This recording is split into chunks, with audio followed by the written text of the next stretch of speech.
เขาบ่มีที่จอกหม้อเศร้าแรงบางคนก็ลำบากลำบนบักพร้านมันบ่มองเห็นดอกขันใจมันเป็นพร้านแล้วน่ะสิเอาอย่างเดียวเอาให้ได้อย่างเดียวกูบ่ฮู้ดอกว่ามึงทุกข์บ่ทุกข์อ่ะขอให้กูได้นี่คือใจเป็นพร้านกิเลสพาไปใจเป็นพร้านกิเลสพาไปมันอยากได้แต่ของเขา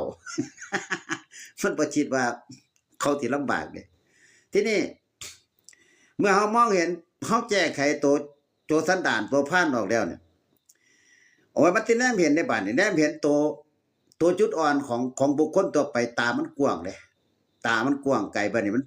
มองไปว่าเอ๊ะเขาสิกินหยังคันไปเอาเงินเขามาเขาสิได้หยังให้เขาสิได้เงินใส่ให้ลูกเขาไปโรงเรียนวะไปขอเขาเนี่ยแล้วไปขอเขาที่มีหยังให้กินมาบ่เนี่ยบัดใจมองไปสิเด้ใจบ่มีพานมองไปจังซี่มีแต่อยากเอาให้เขาได้บัดห้วยของเฮามีหลายตัวนี่แหม